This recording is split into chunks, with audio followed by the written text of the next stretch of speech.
This is a 1995 Sea-Doo SPX. The variable trim system, or VTS, is not working. I have finished my diagnosis and I'm about ready to button everything up, but I want to do a short video to show what I found and how I got there. Maybe that'll help somebody else working on this problem. So when the boat is up on the trailer, assuming you've got your battery hooked up, the way to put the VTS into test mode is to simply bump the start button momentarily. That applies power to both the board and to the switch for about 10 seconds. And at that time, if you press the switch up or down, you should hear the motor turn, and that'll move the cable that adjusts the nozzle. In this case, nothing happened when I pressed the button, so I pursued it as an electrical problem rather than a mechanical problem of the cable not moving. The system itself only has a few components. It has the switch, it has the VTS module, which is located inside the electrical box of the boat, which if you don't know where that is, just open the engine compartment and follow a spark plug wire. It'll take you right to it. A little plastic case mounted on the port side of the hull here. And then the motor itself that turns and moves the cable. And then of course you have to have power to the board, power to the switch, and power that goes to the relays that operate the motor. So essentially what happens is when the system is activated by pressing the red button momentarily, if you press the up or down arrow, the positive 12 volts that appears at the center of the switch then goes down on either an up lead or a down lead. That operates either the up relay or the down relay on the board, and depending upon which relay gets operated, 12 volts is applied to the winding with one polarity or the other. There is a fuse on that board that the 12 volts to the winding has to pass through, so it is indeed possible that the fuse has operated, but then you have to find out why did the fuse blow. Are you drawing too much current somewhere? So let's take a look at the wiring diagram and a brief explanation of the theory of how this is supposed to work, and then we'll go under the hatch in the front there and find the components that we'll point out on the wiring diagram and how to test to see if you can determine where the problem is. Okay, so what we're looking at here is the wiring diagram for the 95 Sea-Doo SPX. And it's not a true schematic. We can't see what's going on inside the boards, but we can see enough to determine what the input should be and what the output should be to this VTS module, which is over here towards the lower right hand corner. And if we have all the appropriate inputs and we're not getting the appropriate outputs, then the best we can determine is that the board itself is bad. Now there are some sites that talk about repairing the board, but it's covered in some kind of a rubber sealant that's poured on. That would have to be scraped off, and then you would have to trace the printed circuits on the board to try to figure out how it actually works to repair it. But right now we're just going to go into the steps that I used in troubleshooting and suggest a way that you test what can be tested without moving the electric box to get to this module. As you can see here, it's located inside the electric box cover, and to actually get to it you have to unplug a lot of things and move the box forward, and therefore the wiring is different when you go to look at it than it is when it's in place to be used. So the sequence starts when you momentarily press the start switch. You can see that what it does is it connects a ground over here that goes into the electronics module. And what that does is it returns a plus 12 volts on this purple lead, powers up the buzzer. It goes over here, and you can see that it goes up through this connector to the center terminal of the VTS switch, and it comes down and it enables the VTS module itself. Now, the first thing you want to look for is, are you in fact getting that 12 volts? So this symbol right here, this is a connector, and I'm going to show you that physical connector on the boat in a few minutes. But if you unplug that connector and attach your voltmeter to this purple lead, set it up so that it'll read plus 12 volts, and attach the negative end of your meter to some ground somewhere on the boat, the engine block or something. Then when you press that start switch, you should see 12 volts appear on this lead for about 10 seconds. That's why I was in a test mode. So if you get the 12 volts, you know that this main electronics board is doing its thing. You're getting the 12 volts, and then the question is going to be, well, is my switch working properly, and is the 12 volts coming back down when I operate the switch? So what you do there with the connector still unplugged, you switch your meter over to ohms, and you put one probe of your meter into the center, and you put another probe of the meter over to one of the sides, and you press the up or down button, and you should see continuity in one way and not in the other. And then when you do that, you just move your leads over, look at the other two terminals from the center to the other terminal, and press the buttons and make sure that you get continuity in one direction and not another.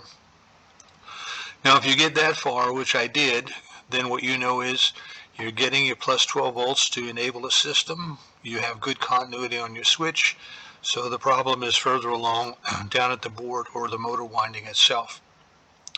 So you plug this connector back up, and then you move down here to the output of the board, which is these two wires that go into the motor. Now the way that the board works is when you press the switch, a battery will come down, and the battery will come down on one of these two leads here, and it will operate one of two relays on the board, an up relay and a down relay.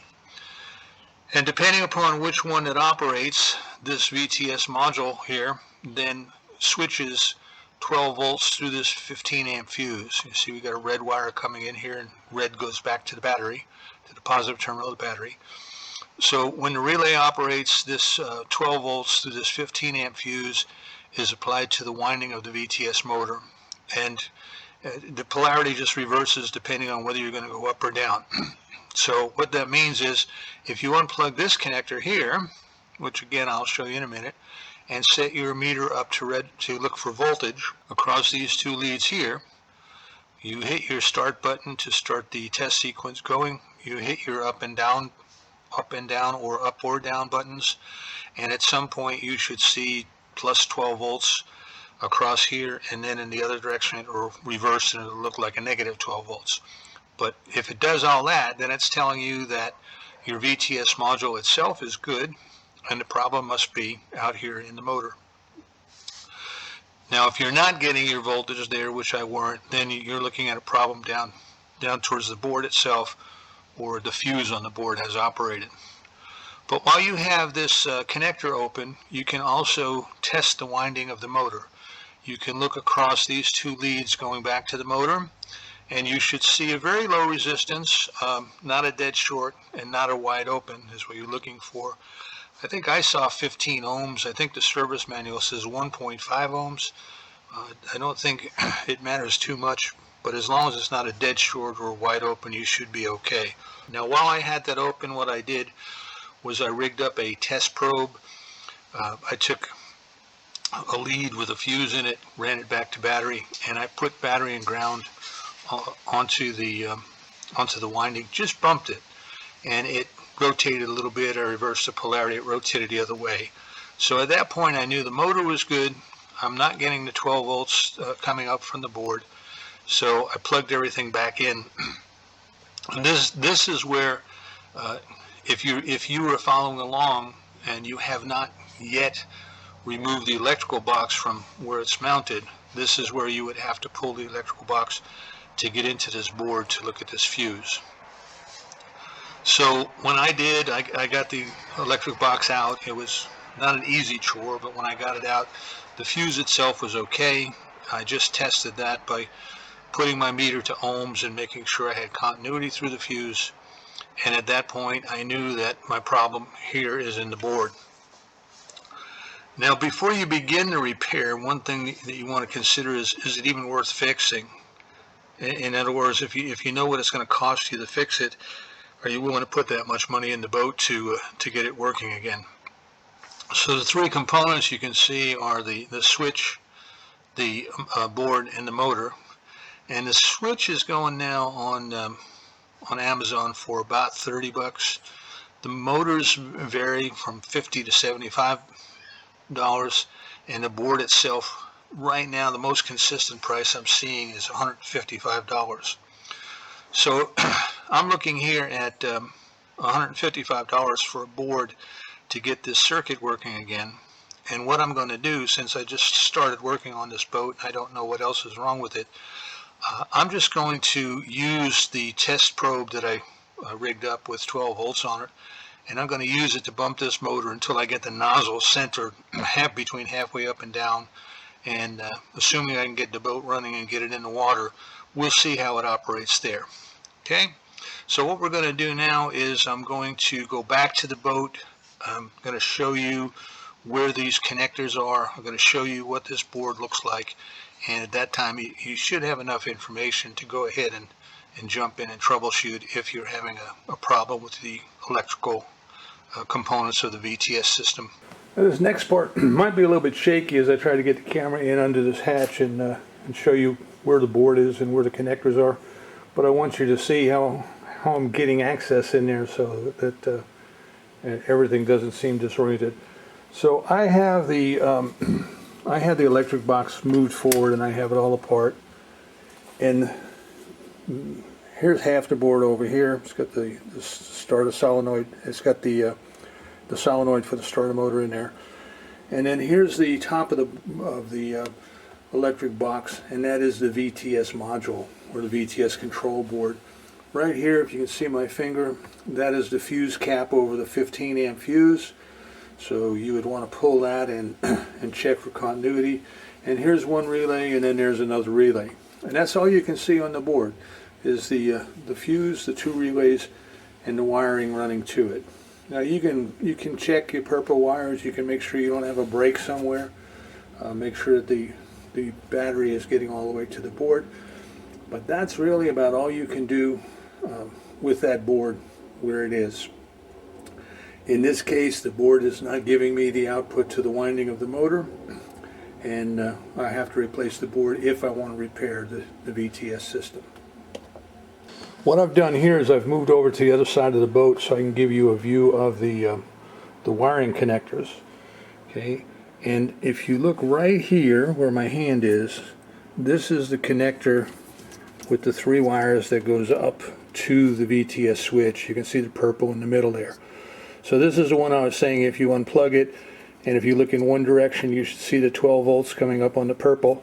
And if you operate the up or down button, you should see 12 volts coming back down on one of the other leads. And then right behind it there, you see this little yellow sleeve over these wires. That is the wire to the winding of the motor. Kind of hard to see, but the motor itself is right up in there. So if you follow that down, you will see that there is a connector there. It's a two wire connector. That is the connector that goes from the VTS module up to the winding of the motor itself. This is the one that you unplug, and in one direction you should see the 12 volts coming from the VTS board if the board itself is working okay. And in the other direction you can look for continuity through the winding, and if you have a means of rigging up a test probe, a fused test probe, you might be able to try to bump the motor itself to make sure it's working. Okay, so those are the steps in diagnosing the VTS, the electrical section of the VTS, and hope you found this helpful. If you find anything that I've said in this video that is not accurate, if somebody has more information, knows a little bit more about this than I do, please feel free to update with a comment below to be helpful to other people. I won't be offended to find out that maybe I didn't understand something entirely properly. All right, good luck.